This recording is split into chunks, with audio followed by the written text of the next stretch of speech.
코로나19 유행 위험도가 최고 단계인 매우 높음으로 평가된 가운데 정부는 오늘 일상회복 기조를 유지하며 전보다는 강화된 특별 방역 종합대책을 내놨습니다. 코로나19 신종 변이 바이러스인 오미크론이 주식시장의 새로운 변수로 떠오르며 증권업계는 12월 코스피 하단은 2,800선 안팎으로 관측하고 있습니다. 분양 비수기로 불리는 연말인데 전국에 약 6만 가구가 공급될 예정입니다. 대출 규제 등 주택 시장에 대한 불확실성이 영향을 준 것으로 분석됩니다. 삼성전자가 유연하고 또 수평적인 실리콘밸리식 인사제도를 도입하며 젊은 경영진을 육성할 수 있도록 기반을 다졌습니다. 센 경제라이브 시작합니다.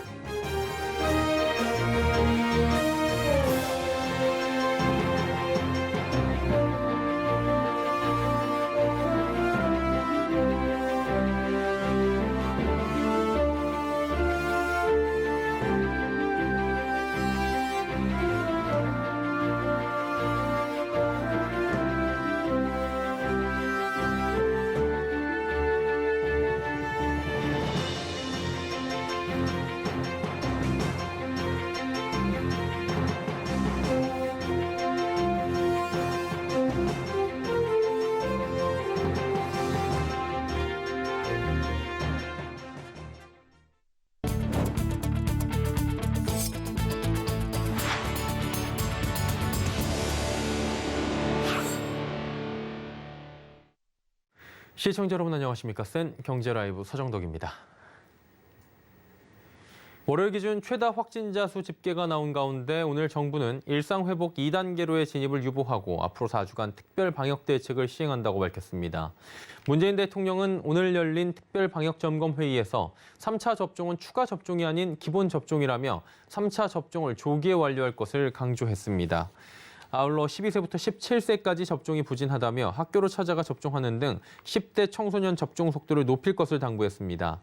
문 대통령은 특히 의료체계의 지속 가능성을 확보하는 것은 전적으로 정부의 책임이라며 위중증 환자의 치료와 재택치료 등 공백 없이 총력을 기울여달라고 말했습니다. 코로나19 새로운 변이 바이러스인 오미크론이 증시의 변수로 떠오르며 증권가에선 12월 코스피 하단을 2,800선 안팎으로 전망했습니다.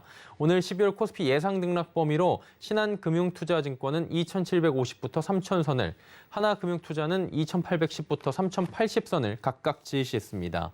노동길 이정빈 신한금융투자증권연구원은 새 변이의 파급력은 백신 효과성 여부에 따라 갈릴 전망이라며 백신 효과성 데이터 확인까지 걸릴 2주간 변동성에 노출될 수밖에 없다고 전했습니다. 이재만 하나금융투자증권연구원은 작년 변이 바이러스 등장 시 코스피는 고점 대비 저점까지 각각 7%와 6% 하락한 반면 12월엔 영향이 없었다며 변이 바이러스가 주식시장에 주는 악영향이 학습 효과로 인해 약화됐다고 진단했습니다. 남아프리카 공화국에서 발견된 변종 바이러스 오미크론은 델타 변이보다 전파력이 훨씬 더 강력한 것으로 알려진 가운데 캐나다와 유럽, 아시아, 중동, 오세아니아 등 15개국에서 변이 확진자가 발생한 상황입니다. 전통적으로 12월 분양의 비수기로 꼽히죠. 근데 올해는 다를 것 같습니다. 여러 가지 불확실성 영향에 12월 분양으로 몰리며 주택 시장에 큰 장이 설 전망이라고 하는데요. 서청석 기자가 전해드립니다.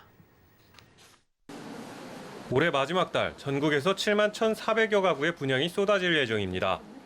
오는 12월 사전청약과 신혼희망타운, 임대 등을 포함해 7만 1,397가구가 분양을 준비하고 있습니다. 이 중 일반 분양 물량은 6만 2,558가구입니다. 전체 물량 중 수도권 일반 분양 물량은 40.8%에 달하는 2만 5,542가구이며 지방은 3만 7,016가구가 풀립니다. 시도별로는 경기도가 전체 26%로 가장 많은 비중을 차지했고 경북, 인천, 경남 등 순으로 집계됩니다. 다만 서울은 4곳에서 835가구가 분양될 예정으로 전체 1.3% 수준입니다. 특히 같은 달 교통호재, 주변 대비 합리적 시세 등 장점을 품은 3기 신도시 3차 사전청약이 시작됩니다. 대상 지구는 하남 교산, 과천주암, 시흥 하중 등 4,167가구로 1차, 2차 사전청약보다는 더 높은 열기가 예상됩니다. 이 같은 현상은 건설사들이 내년 주택시장의 불확실성에 대응하기 위한 움직임인 것으로 분석됩니다. 이제 그동안에 대출 규제라든지 여러 규제들 때문에 미뤄왔던 물량들이 연말에 모두 발표되는 것 같은데요. 내년에 이제 대선 전후로 부동산 시장, 특히 이제 주택 시장에 대한 어떤 불확실성이 좀 커졌다라는 게 가장 큰 이유고요. 내년 1월부터는 총 대출액 2억 원 초과, 7월부터는 1억 원 초과의 경우 개인별 소득 수준에 따라 대출 한도를 제한하는 총부채 원리금 상환 비율 규제가 적용됩니다. 또한 금리 인상까지 예상되면서 주택 구매를 위한 대출이 더욱 힘들어질 전망입니다. 특히 내년에는 대통령 선거와 지방선거라는 변수가 있고 이에 따른 주택 공급, 규제 정책에 따라 시장 상황이 변할 수 있기 때문에 올해 막판 분양 물림 현상이 나타난 것으로 보입니다. 서울경제TV 서청석입니다. 삼성전자가 실리콘밸리식 인사 제도를 도입합니다. 앞으로 30대 임원과 40대 CEO 등 젊은 경영진이 탄생할 수 있는 기반이 마련된 건데요. 정세미 기자입니다. 삼성전자가 오늘 미래지향 인사제도 혁신안을 내놨습니다. 승격제도와 양성제도, 평가제도 등을 중심으로 혁신에 나서겠다는 취지입니다. 먼저 직급별 표준 체류 기간과 승격 포인트를 폐지합니다. 기존 직급 단계에서는 약 10년 등 일정 시간이 지나야 했지만 앞으로는 업무 성과와 직무 전문성을 증명하면 몇 년만 해도 승격할 수 있습니다. 30대 과장급 직원이 성과에 따라 차 부장을 건너뛰고 바로 임원으로 승진할 수 있게 되는 겁니다. 임원인 부사장과 전무직급도 부사장으로 통합됩니다. 또한 우수 인력이 정년 이후에도 근무하는 시니어 트랙 제도도 도입됩니다. 여기에 평가 방식도 변화를 줬습니다. 고과 평가 방식 중 고성과자를 제외하고 나머지 90%에 대해서는 절대평가로 전환합니다. 부서장에 의해 이루어지는 기존 평가 대신 피어 리뷰도 시범 도입되는데 동료 평가의 부작용을 방지하기 위해 등급 부여 없이 협업 기여도를 서술형으로 작성하는 방식입니다. 이번 개편안은 이재용 부회장이 직접 기획한 것으로 알려졌습니다. 미국 실리콘밸리 방식의 수평적 조직 문화 구축에 초점을 맞춘 것으로 이 부회장이 구상하는 뉴 삼성을 구체화하는 발판이 될 전망입니다. 서울경제TV 정샘입니다.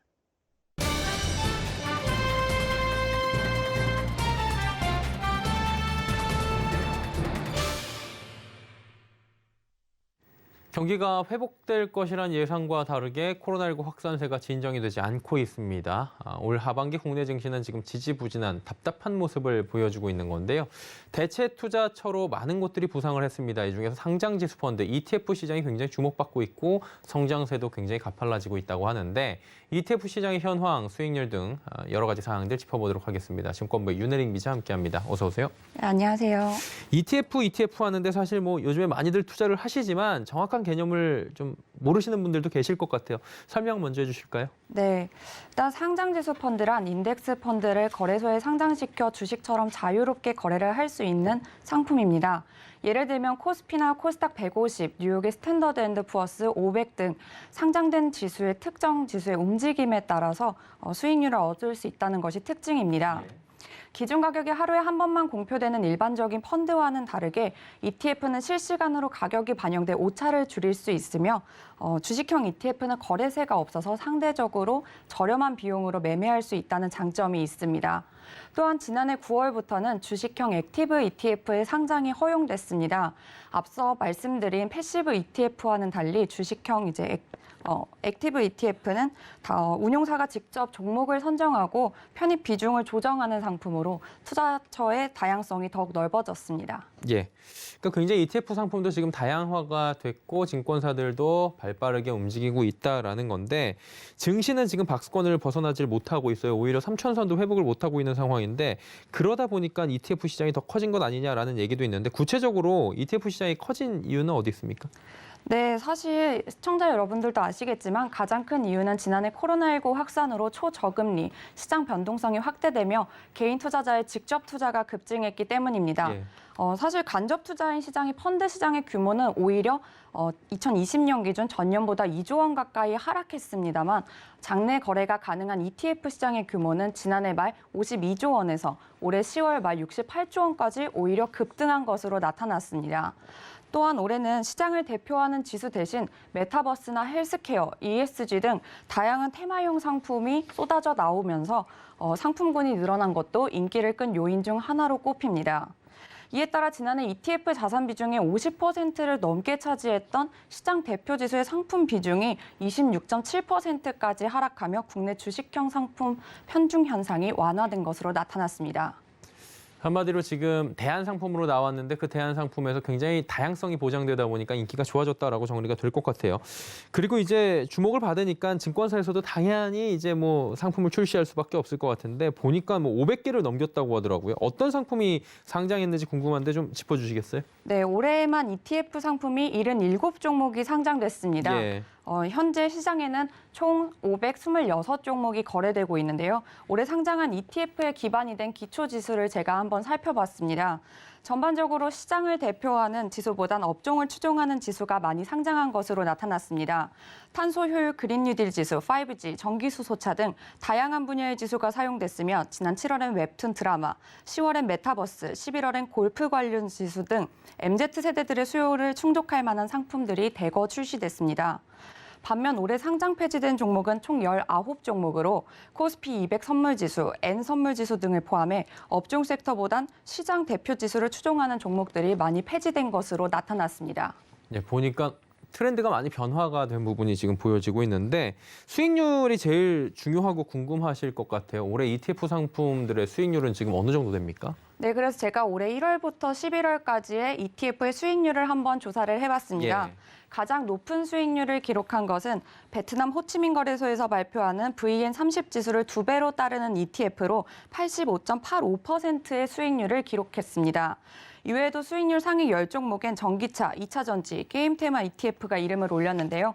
지난달 주식시장에서 게임 관련주가 급등하자 같은 기간 ETF 시장에서도 게임 섹터 ETF가 1위에서 4위까지 차지하는 등 수익률 상위권을 모두 차지한 바 있습니다. 다만 신규 상장하는 종목이 모두 높은 수익률을 보인 건 아니었습니다. 지난달 13일 신규 상장한 메타버스 ETF 4종의 수익률은 모두 20%를 웃돌며 좋은 성적을 보였으나 같은 달 상장한 기후변화 솔루션 ETF 5종목은 모두 마이너스 수익률을 기록했습니다. ETF라고 다 오르는 게 아니다 보니까 유의가 필요할 것 같은데 그러면 투자를 하려고 할 때 어떤 점들을 저희가 좀 주목하고 유의해야 될까요?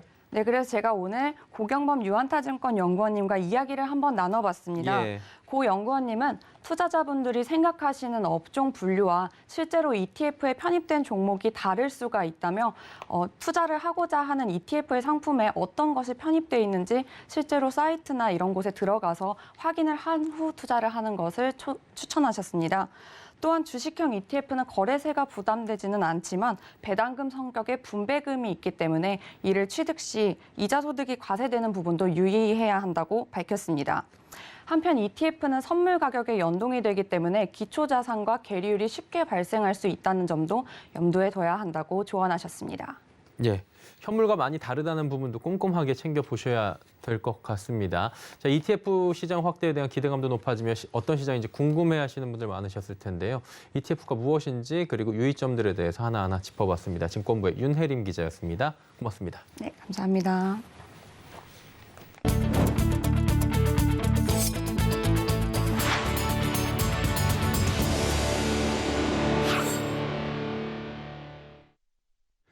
넷플릭스의 대항마로 불린 디즈니 플러스가 한국에 상륙한 지 2주가량이 지났는데 넷플릭스의 위상은 여전하다고 합니다. 오히려 디즈니 플러스는 불친절한 서비스와 오역 논란으로 이용자도 줄고 있는 모습이라고 하는데요. 문다혜 기자가 전해드립니다. 지난 12일 한국에 상륙한 디즈니 플러스. 디즈니 애니메이션을 앞세워 마블과 스타워즈 등 탄탄한 팬층을 가진 콘텐츠를 앞세워 국내 OTT 시장에 새 바람을 일으킬 것이란 전망이 많았지만 사용자가 계속 줄며 맥을 못 추고 있는 모습입니다. 데이터 분석 솔루션 모바일 인덱스에 따르면 디즈니 플러스 애플리케이션의 국내 1일 모바일 이용자 수는 출시일인 지난 12일 59만 3,066명에서 21일 39만 9,426명으로 32.7% 줄었습니다. 1인당 평균 사용시간에서도 국내 주요 OTT 가운데 꼴찌입니다. 15일부터 21일까지 디즈니 플러스 이용자의 1인당 평균 사용시간은 100.2분으로 웨이브와 넷플릭스, 티빙 쿠팡 플레이에 이어 5번째입니다. 이유는 불친절한 서비스와 오역 논란. 올라프의 겨울왕국 어드벤처에서 올라프가 함께 성에 가자고 말하는 장면에서 가랑이를 함께해요 라는 틀린 자막이 나오기도 했습니다. 여기에 한국 콘텐츠 부족 등 막상 뚜껑을 여니 이용자들을 끄는 킬러 콘텐츠가 부족하다는 지적도 나옵니다. 디즈니 플러스와 애플 TV 상륙으로 긴장했던 넷플릭스는 지옥 열풍을 타고 우려가 무색하게 승승장구하는 분위기입니다. 넷플릭스의 일일 이용자 수는 같은 기간 305만 5,676명에서 395만 5,517명으로 29.4% 늘었습니다. 지난 19일 지옥이 공개된 효과를 본 데다 다른 OTT로 갈아타기 대신 동시 이용하는 사람들이 많았기 때문입니다. 디즈니 플러스의 경우 전체 이용자 중 53%가 넷플릭스를 동시에 이용하지만 넷플릭스는 전체 이용자 중 8%만 디즈니 플러스를 이용하고 있는 것으로 나타났습니다. 디즈니 플러스 측은 오역 논란에 대해 내부에서 관련 내용을 인지하고 리뷰 중에 있으며 소비자들에게 보다 좋은 경험을 제공하기 위해 노력 중이라고 설명했습니다. 서울경제TV 문다입니다. 과학기술정보통신부는 SK텔레콤, KT, LG U+ 등 이동통신 3사와 함께 25% 선택약정 요금 할인 안내 방식을 강화한다 밝혔습니다. 25% 선택약정 요금 할인은 신규 단말기를 구매할 때 지원금을 받지 않은 이용자 또는 자급제, 중고폰 이용자가 가입할 수 있고 매월 요금의 25%를 할인받는 제도입니다. 통신 3사는 65세 이상 고령층에게 문자 메시지와 자동응답 시스템을 통해 25% 선택약정 요금 할인 제도를 안내키로 했습니다. 또 안내 문자의 이미지를 포함해 가시성을 높이고 재가입 안내 문자에는 요금 할인 가입 링크를 제공해 간편하게 가입을 지원키로 했습니다. 불공정 거래 예방 관련 소액 포상금이 현행 400만 원에서 600만 원으로 늘어납니다. 한국거래소는 주식 리딩방, 공매도 불법 행위 등 불공정 거래에 대한 신고를 활성화하기 위해 포상금 한도를 상향한다고 밝혔습니다. 주식 투자에 대한 소비자의 관심이 늘며 리딩방 등 유사 투자 자문 서비스 관련 피해가 늘고 있기 때문인데요. 올 상반기 소비자원에 접수된 피해 구제 신청은 총 2,832건으로 전년 동기 대비 2배 이상 늘어났습니다. 공매도와 관련한 불공정 행위는 일반 투자자들이 발견하기엔 쉽지 않지만 증권사 내부자 등이 회원사의 규정 위반을 신고할 수 있습니다. 미래 자동차 산업의 핵심 기술 중 하나는 바로 자율주행 기술이죠. 현대모비스가 도심형 자율주행 신기술을 내놓으며 자동차 업계의 기술 경쟁이 치열해지고 있는 모습입니다. 장민성 기자입니다. 좁은 골목길을 지나거나 막다른 길에서 앞차와 맞닥뜨린 상황을 쉽게 벗어납니다. 버튼만 누르면 차량 스스로 장애물을 피해 주행하거나 지하주차장의 회전식 출입구를 통과하기도 합니다. 현대모비스가 세계 최초로 개발한 차세대 주차 제어 시스템입니다. 차세대 주차 제어 시스템은 협로주행, 후방 자율주행, 원격 자동주차 기능 등을 통합한 도시명 운전자 편의 시스템입니다. 현대모비스는 독자 개발한 소프트웨어 로직과 양산 중인 초음파 센서를 기반으로 신기술을 개발했습니다. 초음파 센서가 근거리 사물을 인지하고 소프트웨어 로직과 제어 시스템으로 자율주행을 수행하는 방식입니다. 현대모비스는 대형 SUV의 인기와 함께 목적 기반 모빌리티에도 적용이 확대될 것으로 기대하고 있습니다. 기존에 양산되고 있는 주차제 시스템에서 사용 중인 센서만을 이용해서 추가로 장착하는 센서 없이 사용자에게 어떻게 더 많은 기능을 제공할 수 있을까에서부터 시작하게 되었습니다. 운전자들이 실제 어려워하는 골목길 협로 또는 주차장에서 대응할 수 있는 기능들을 제공할 수 있는 부분이 특장점입니다. 이 외에도 현대모비스는 다양한 안전 편의 기술을 차세대 주차 제어 시스템에 통합해 주행 보조 솔루션의 경쟁력을 높였습니다. 차에서 내려 리모컨을 누르면 빈 공간을 찾아 직각이나 평행으로 주차하는 원격 자동 주차 시스템, 내 차 주변 360도를 입체적으로 볼 수 있는 3D 서라운드 뷰 모니터, 후방 충돌 방지 등을 탑재했습니다. 자동차 업계 내 자율주행 신기술이 잇따라 출시되면서 미래차 신규 시장 선도 경쟁도 더욱 치열해지고 있습니다. 서울경제TV 장민선입니다. 소상공인 시장진흥공단과 한국환경공단이 오늘 온실가스 감축을 통한 탄소 중립 사회로의 전환을 위한 협약을 체결했습니다. 두 기관은 소상공인 대상 비산업 부문의 에너지 절약과 탄소 절감을 위한 공동 홍보와 소상공인 탄소 포인트제 확대, 에너지 절감 컨설팅 등을 진행합니다. 탄소 포인트제는 온실가스를 감축할 경우 실적에 따라 참여자에게 포인트를 부여하고 이에 상응하는 경제적 인센티브를 제공하는 것으로 서울을 제외한 전국 16개 시도가 참여 중입니다. 소상공인을 포함한 자영업자가 이 제도에 가입할 경우 연간 최대 10만 원, 소유 차량의 주행거리 감축 시 최대 10만 원의 인센티브를 받을 수 있습니다. 탄소 포인트제와 업무 협약이 체결된 금융기관 이용 시 신용대출 금리 인하 등의 혜택도 받을 수 있습니다. 하루 평균 44만 명에 이를 정도로 유동인구가 많지만 흡연 구역 설치가 비교적 적은 여의도에 민간 기업이 흡연 부스를 설치합니다. 필립 모리스는 오늘 더현대 서울백화점 출입구 앞에 베이핑 스모킹룸을 기증했습니다. 여의도 일대 야외 흡연 부스는 총 7곳으로 흡연자 수에 비해 턱없이 부족한 상황입니다. 인근 아파트 주차장 등이 흡연 시설로 전락하는 상황 속 흡연 부스를 제공해 간접 흡연의 피해를 줄이고 흡연권을 보장하겠다는 취지입니다. 새로운 흡연 장소가 유동인구가 많은 백화점 안에 들어서며 여의도에 근무하는 직장인과 거주하는 시민들이 이용할 것으로 전망됩니다.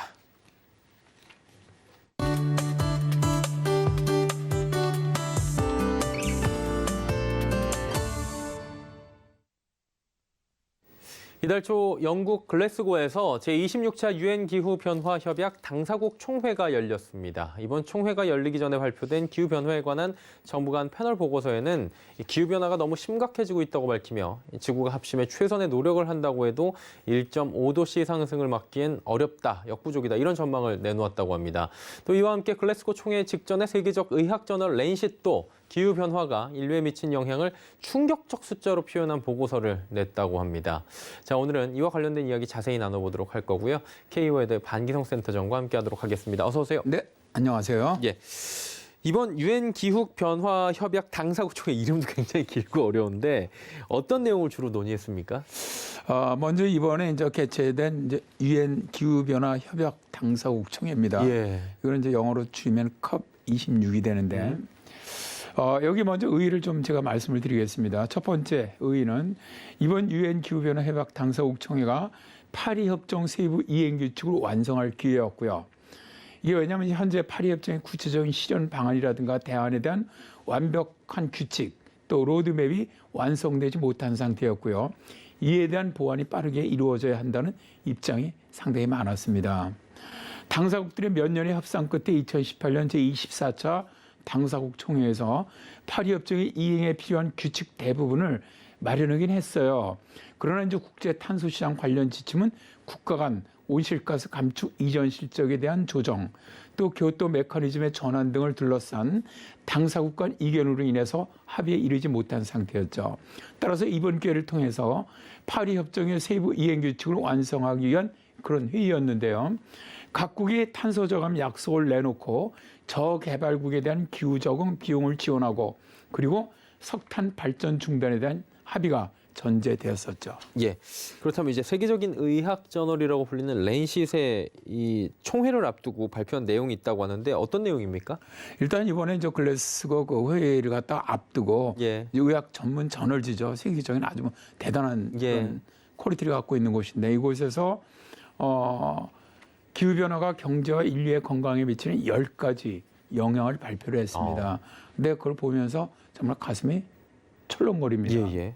첫 번째가 2,950억 시간입니다. 지난 2020년에 지구에 발생했던 폭염으로 인해 전 세계에서 잃어버린 노동시간입니다. 노동시간이 줄어들게 되면 당장 경제에 많은 영향을 주게 되죠. 그렇죠. 두 번째입니다. 34만 5천 명입니다. 2019년 열파로 숨진 65세 이상 사람 숫자인데요. 2000년과 비교해 보면 무려 80%가 증가를 했습니다. 세 번째가 5억 6,960만 명입니다. 해발고도 5m가 못 되는 지역에 살고 있는 사람들의 숫자로 이들은 해수면 상승이라든가 홍수, 심각한 폭풍의 위험에 처할 가능성이 높은 사람 숫자들입니다. 네 번째가 210조 3,248억 원입니다. 작년이죠. 2020년에 발생했던 폭염, 대형 산불, 허리케인, 홍수 등 242건의 기후재난을 입었던 피해액이죠. 작년에도 심각했지만 사실 올해는 작년보다 기후재난이 훨씬 더 심각했었죠. 다섯 번째입니다. 400만 명입니다. 2019년 전 세계에서 대기 오염으로 사망한 것으로 추정되는 사람들의 숫자이죠. 엄청나네요. 손실 시간이나 손실 금액이나 뭐 사망자나 모두 다 엄청난데 그렇다면 지금 5가지 말씀해 주셨잖아요. 나머지는 어떤 내용들이 있습니까? 여섯 번째입니다. 19%입니다. 2020년에 극심한 가뭄 영향을 받았던 지구 표면적의 비율인데요. 2020년 이전에는 그 비율이 5%를 넘지 않았어요. 그러니까 지금 급격하게 가뭄 지역이 늘어나고 있음을 알 수가 있는데요. 뭐 올해만 하더라도 브라질이 100년 만에 극심한 가뭄이 발생을 했고 미국 남서부 지역, 멕시코 등 중남미 지역, 남유럽 지역으로는 가뭄으로 상당히 고통을 받았습니다. 그러니까 기후변화로 인해서 가뭄 지역은 계속 늘어날 수밖에 없고요. 7번째입니다. 20억 명입니다. 지속적으로 음식을 구할 수 없는 식량 불안으로 고통받는 사람들의 숫자로 기후변화는 식량 감소를 지금 가져오고 있죠. 그러다 보니까 가난한 나라들 국민들은 굶주림에 시달리고 있습니다. 지난번에도 잠깐 소개해드렸지만 올해 기아 인구를 크게 증가시킨 것은 기후변화로 인한 식량 감산, 여기에다가 코로나19의 영향 때문이죠. 유엔 보고서에서는 코로나19 대유행 기간 동안에 세계 인구의 3분의 1이 식량 부족에 10분의 1은 기아 상태에 내몰렸다고 발표를 했었는데요. 식량 문제가 가장 심각한 지역이 가난한 나라들이 모여있는 아시아 그리고 아프리카 국가들입니다. 예. 2020년에 전 세계 기아 인구의 54.4%는 아시아, 36.7%는 아프리카 사람들로 전 세계 기아 인구의 90%가 넘는 사람들이 아시아와 아프리카 사람들인 것이죠. 예. 이게 남 얘기가 아니다라는 생각들을 보시면서 많이 하실 것 같은데요. 지금 이제 8번째, 9번째, 10번째 얘기가 있는 것 같아요. 어떤 내용들이 남아 있습니까? 8번째입니다. 예. 1조 1,820억 원입니다. 예. 온실가스 배출량이 가장 많은 65개국의 석탄이라든가 석유, 가스 등 화석연료에 대한 공공보조금의 중간값입니다. 이게 이제 보조금을 줄여주지 않으면 사실 기후변화는 암울하다는 것이죠. 예. 9번째입니다. 289조 5,410억 원입니다. 2019년에 전 세계에서 폭염으로 인해 사망한 사람들의 죽음을 금액으로 환산한 규모죠. 예. 사실 뭐 사람의 죽음을 금액으로 환산한다는 것은 문제가 있지요. 예. 그러나 랜싯은 경각심을 높이기 위해서 금액으로 환산을 했고요. 기후변화는 이제 매년 폭염 피해가 늘어날 것으로 예상되기 때문에 이 금액은 계속 증가할 것으로 보입니다. 그리고 10번째입니다. 720만 대인데요. 2019년에 운행하고 있는 전 세계 전기 자동차의 숫자로 전 세계 모든 자동차의 1%에 불과합니다. 이 숫자로 이산화탄소를 줄이기에는 역부족이라는 건데요. 우리가 기후변화에 대응하지 못해 되돌려받는 경제적, 건강 피해가 얼마나 심각한지 아주 잘 알 수 있는 보고서라 오늘 소개해드렸습니다. 예, 자세히 소개를 받아봤습니다. 랜싯의 이번 발표 내용이 앞으로 예상이 아니라 이미 기후변화로 인해 발생한 일이라는 점에서 충격으로 다가올 수밖에 없을 것 같습니다. 기후변화에 대응 탄소 중립, 더 이상 선언에 그쳐선 안 된다라는 생각이 드네요. 반기성 센터장과 이야기 나눠봤습니다. 고맙습니다. 네, 감사합니다.